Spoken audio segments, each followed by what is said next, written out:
The Kingdom of My Divine Will in the Midst of Creatures, Book of Heaven, Volume 33, Part 17. October 20th, 1935. Love and Divine Will go hand in hand. Love forms the raw material, adaptable to form the life of God in the creature.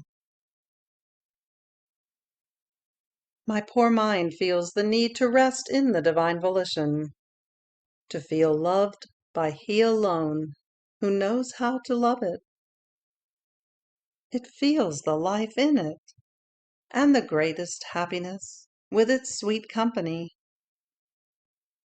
But while it feels the need to be loved, it feels the ardent fever for loving it, and would want to be consumed with love and get out of the exile, so as to be able to love it with more perfect love in heaven. My Jesus, when will you have compassion on me? But while I was thinking this, my beloved Jesus, repeating his short little visit, told me, "My daughter, love and divine will go hand in hand. They never separate, and form one single life. So my divine will did many things, but it created and operated while loving. Nor would they have been works worthy of our infinite wisdom if we did not love what was being created by us. Therefore, each created thing, even the smallest, possesses the font of our love, and has a continuous sigh, heartbeat, voice, love. I am divine will, and I am holy, pure, powerful, beautiful. I am love, and I love, nor will I ever cease loving until I convert everything into love. See then, my daughter, my divine will loved first, and then it created what it loved. Love is our breath, our heartbeat, our air. And just as air is communicative, and there is not one person or one thing that can escape from the air, in the same way, our love, true air, invests all, adorns everyone and everything. By right it wants to lord it over everything, and wants to be loved by all. And it feels its breath, its heartbeat, its air, its life being taken away when it is not loved, and its communicative virtue is hampered. Now, if the creature does my will, but does not love, it cannot be said with facts that she does my will. It might perhaps be will of God, of circumstance, of necessity, for a time, because only the divine love possesses the unifying virtue that unites and centralizes everything in my divine will, so as to form the life of it. Moreover, if my love is missing, which alone is capable of rendering and transforming the creature into adaptable material, to make of her the life of the divine will, she would remain like a hard object, which cannot receive any impression of the Supreme Being. It is my love that, like cement, can fill up all the cracks of the human will, and can render it soft, in such a way as to give it the shape it wants, and be impressed in it as the seal of the divine life. Therefore, divine will and love are inseparable. If you do my will, you will love, and if you love, you place my will and safety within you. One and the other hold hands. My will creates. Love offers itself as material to receive the creating act, so that we can issue our most beautiful works. This is why, when we are not loved, we become delirious. We feel our arms being broken. Our creative hands cannot find the material with which to form our life in the creature. So then, let us run together in loving each other. Let us love always, and we shall be happy on both sides. Even more, if you live in my will, I shall place my love at your disposal, and you will have in your power the heroic and incessant love that never says enough. Fiat. October 27th, 1935. How the divine will descends into the human act and creates its life palpitating in it. How it anticipates purgatory for one who lives in it. I feel in me the power of the supreme volition, but so much that it wants me to undergo, in my little acts, the power of its divine act. And while it wants it wants to be called by the creature. It does not want to be an intruder, nor enter by force, but it wants the creature to know it. And the human will, giving its kiss to the divine volition, surrenders its place to the operating of it, and places itself as cortege of the divine act, feeling honored that a divine will has operated in its act.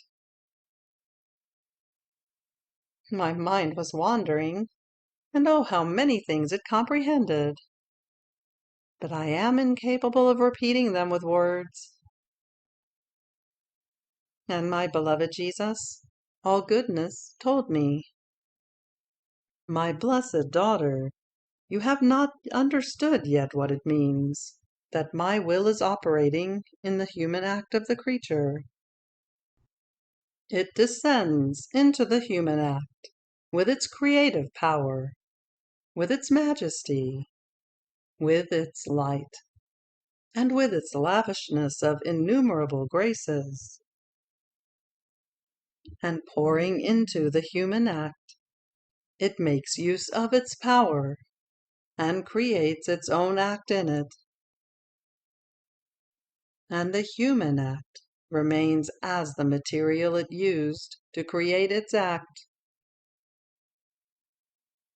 To create means that it creates as many acts as it wants to create, and sometimes it creates so many of them, for as many creatures as are disposed, who can receive its act, which contains unheard of prodigies of graces, of light, of love.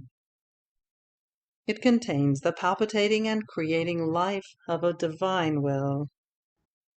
This is why, then, having to do an act so great, it does not want to do it without the creature knowing it, and without her longing, wanting, calling it, to receive into its act the creating will of so holy and mighty a volition. What a difference, my daughter, from one who does good, prays, because he feels the duty to do so, or the necessity imposing it, or he suffers because he cannot free himself. As good as they may be, these are always human acts, without the virtue of multiplying themselves for as many as one wants. They do not possess the fullness of goods, or of sanctity, or of love. And many times they are a brawl of most vile passions, because the creative power of one who creates what is good is missing. One who knows how to get rid of anything that does not belong to his sanctity. So the soul who lets my divine will operate in her act gives it the field for continuous creation. And oh, how glorified and loved it feels, because it can create whatever it wants in the act of the creature. It feels the sovereignty, its dominion, its royalty being recognized, loved, and respected. Therefore, the heavens tremble, and all stand at attention, and in act of profound adoration, when they see my divine will creating in the act of the creature. Oh, if the creatures knew what it means to live in my divine volition, they would compete among themselves to live in it, and it would be populated with the children of my will. And since in my will the human will feels incapable of operating, it would do nothing other than receive the continuity of acts of divine will. And it is the continuation of the acts of a good that forms the order, the harmony, the diversity of beauties, forming the enchantment and the formation of the life and of the good that one wants to acquire. Isn't our very life a continuous repetition? We love always. We maintain the conservation of the universe. And with this, we maintain the order, the harmony, the life of the universe. Oh, if we did not always repeat, even just for one instant, one would see chaos in all things. Therefore, always repeat your continuous refrains in my will. Always receive my will into your acts, so that it may repeat in you its creating act. And in this way, it shall be able to form not only the act, but the fullness of its life. After this, I was thinking about everything that regards the divine will, and I said to myself, is it possible that the creature can reach such extent?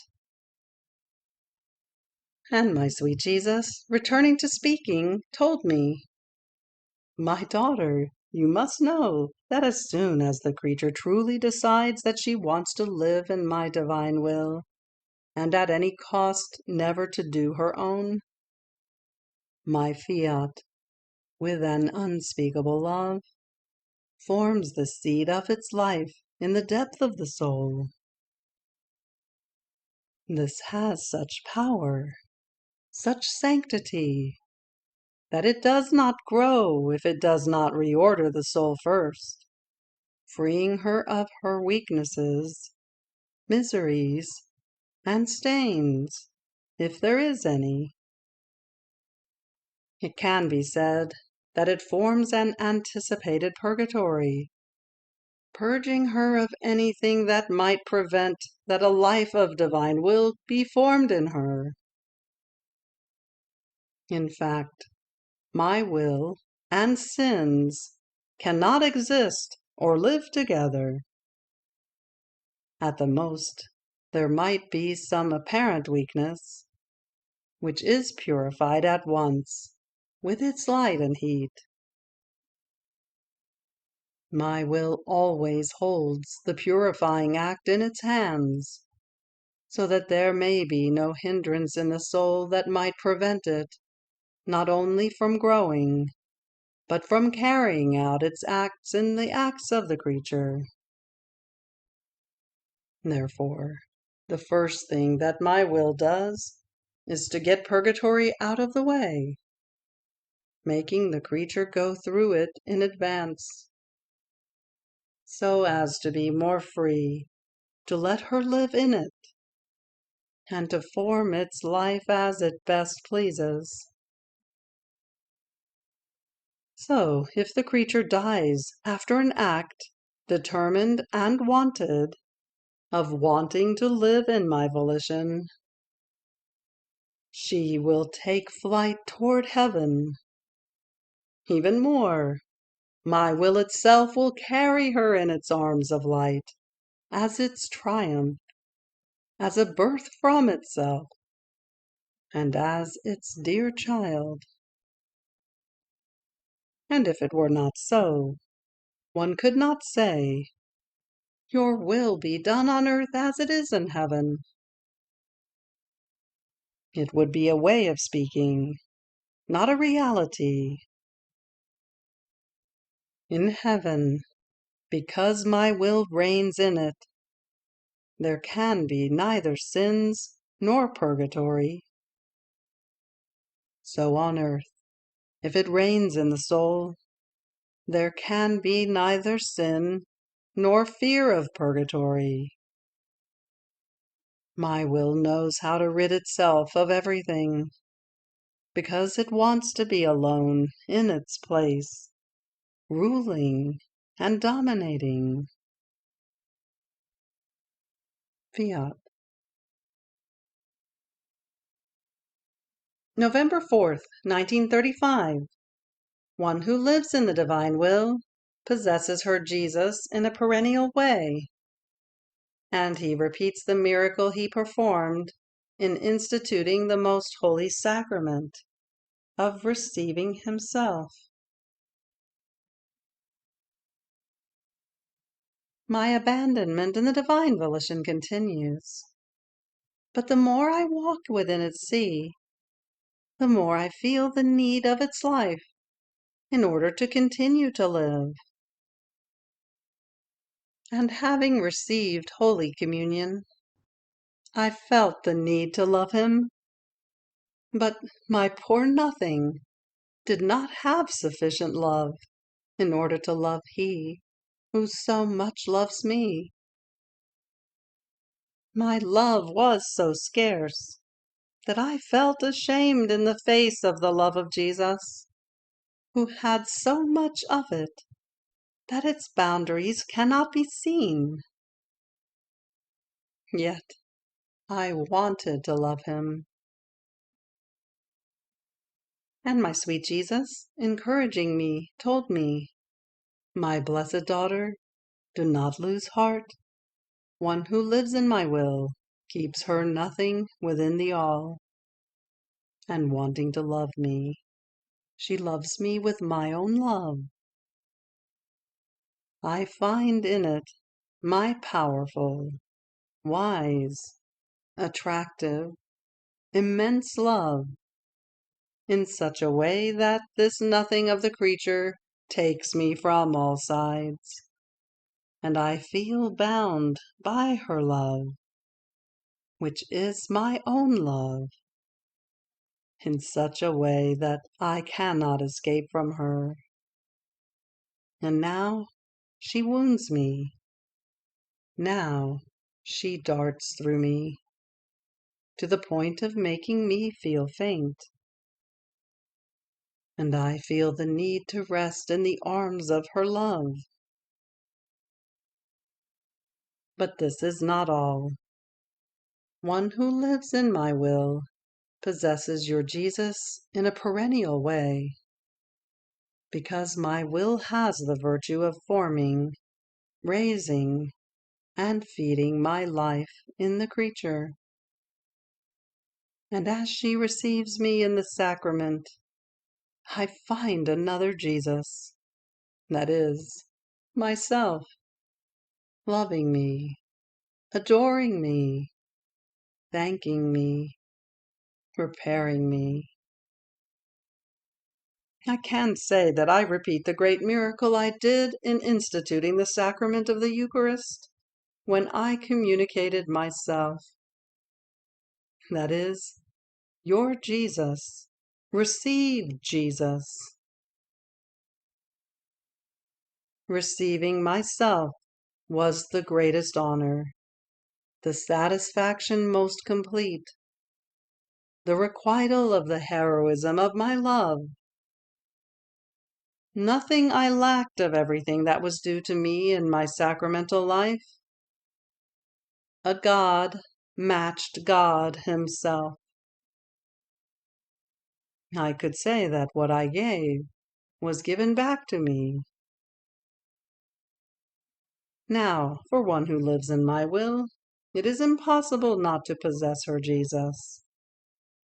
Therefore, as she receives me in the sacrament, I can say, I am going to find myself in the creature, and I find that which I want, my life, which unifying with hers, forms one single life. I find my royal dwelling. I find the love that always loves me. I find the requital for the great sacrifice of everything I do and suffer in my sacramental life. My excessive love leads me, with an irresistible force, to repeat the miracle of receiving myself. But I can only do this in the creature in whom my divine will reigns. Fiat. November 17th, 1935. Everything that is done in the divine will takes its place in God. I feel I am in the arms of the divine will. It seems to me that it waits for me in order to operate in my little act, to give me rest within its works, and also to be able to rest.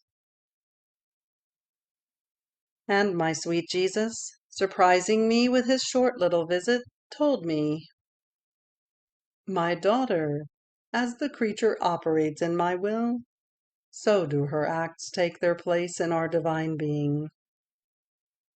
Our goodness is so great that it keeps many voids in order to receive all the human acts that possess the creative virtue in our volition.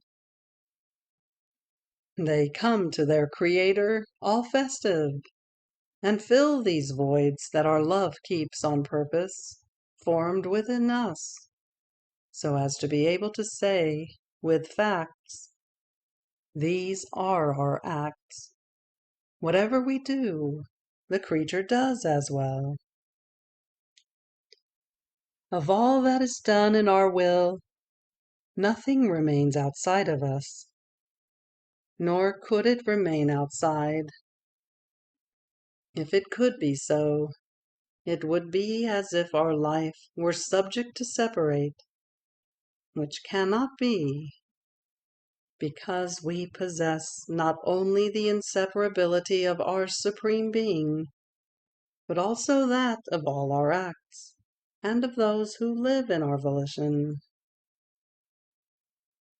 We have room for all of them, and we make of everything one act alone.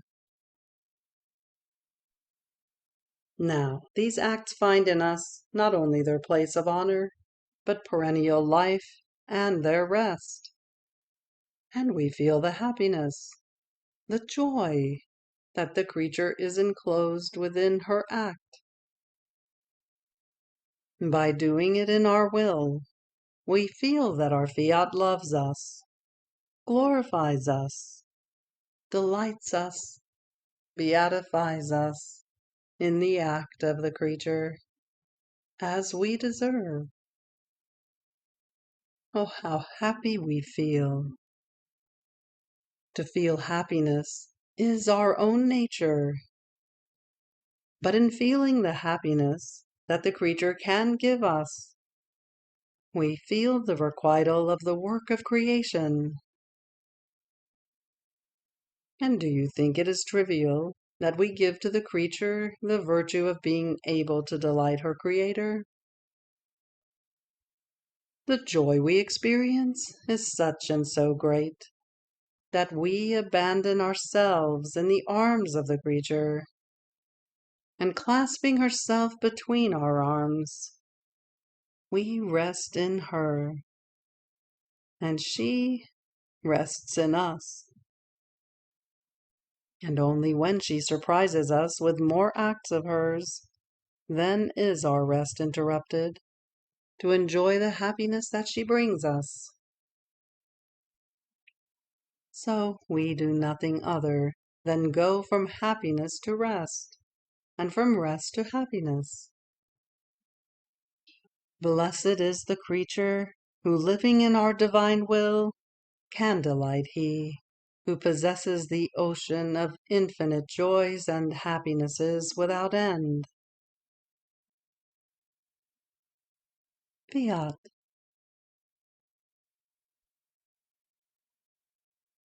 November 24th, 1935. True love always calls the beloved and encloses him within itself. How without the divine will everything is veiled. Example. My poor mind finds itself under the mighty waves of the divine volition. Mighty, but peaceful with happiness. So much so that the poor creature feels small and incapable of receiving them all.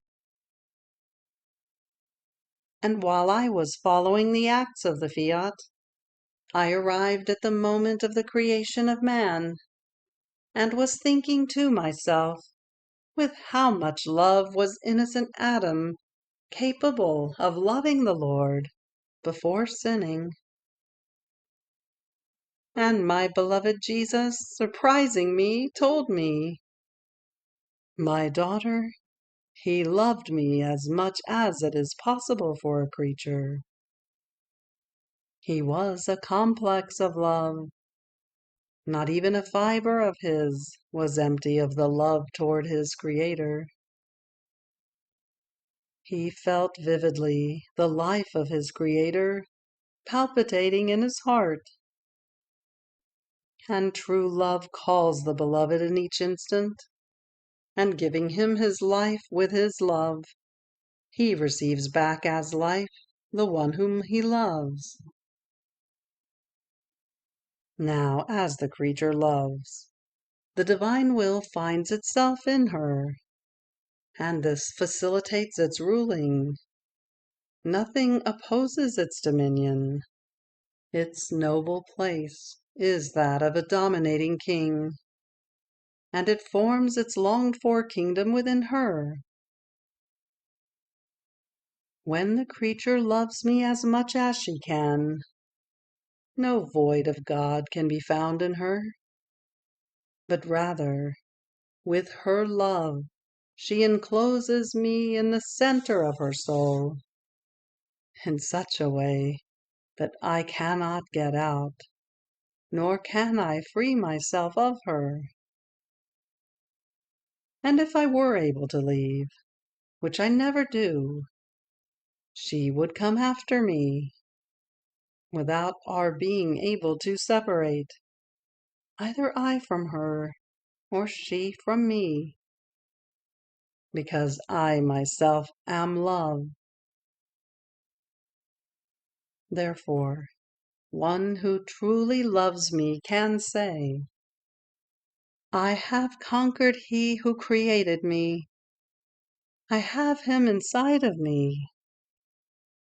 I possess him. He is fully mine. No one can take him away from me. Now my daughter love in Adam before sinning was perfect, total. My will had its life in such a way that he felt it more than his own life. As soon as he sinned, the life of my Fiat withdrew, but left to him its light, because without it he could not live.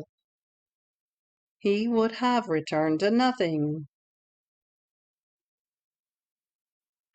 In creating him, we acted like a father who places his goods and his very life in common with his son. Now the son disobeys. He rebels against his own father, and the father, with sorrow, is forced to put him out of his house, no longer allowing him to possess either his goods in common or his life. But his love is so great that even from afar he does not let the necessary things or the means of strict necessity to be lacking to him, because he knows that if the Father withdraws, the life of the Son is ended. So did my divine will. It withdrew its life, but left its light as help, support, and as the necessary means, so that its Son would not perish completely. Now, by withdrawing its life, all things and works of God remain veiled for man. He himself, his intelligence, his memory, his will being veiled, remained like those poor unhappy dying ones, who, the pupils of their eyes being covered by a thin veil, can no longer see the life of light clearly. My very divinity, in descending from heaven to earth, veiled itself with my humanity.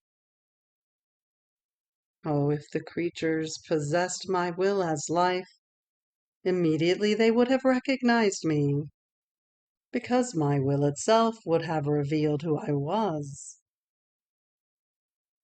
My will in the creature, and that same divine volition in me, immediately would have recognized and loved each other, and the creatures would have thronged around me, nor would they have been able to separate from me, recognizing me underneath my likeness to their guises, as the eternal Word, he who loved them so much, and had clothed himself like one of them. So I would have had no need to manifest myself, but my will residing in them would have revealed me, nor would I have been able to hide. But instead, I had to tell them who I was, and how many did not believe me. Therefore, until my will reigns in the creatures, everything is veiled. The very sacraments, which more than a new creation I left in my church with so much love, are veiled for them. How many surprises, how many beautiful secrets and marvelous things does a veiled pupil prevent them from comprehending, from seeing, from enjoying? More so, since it is the human will that forms this veil, and prevents them from seeing things as they are in themselves. Only my will reigning in the creatures as life shall remove this veil, and all things shall be revealed. Then will the creatures see the caresses that we give them by means of created things, and the kisses, the loving embraces, in each created thing. They will feel our ardent heartbeat loving them. They will see our life flowing in the sacraments to give itself continuously to them. And they will feel the need to give themselves to us. This will be the great prodigy that my divine will shall do, to tear all the veils, abounding with unheard of graces, taking possession of souls as its own life, in such a way that no one shall be able to resist it, and so it will have its kingdom upon earth. Jesus, hurry and fulfill everything you say and want, and may your will be done on earth as it is in heaven. Deo gratias, always and in each instant. Fiat. You have reached the end of the Book of Heaven, Volume 33. Fiat.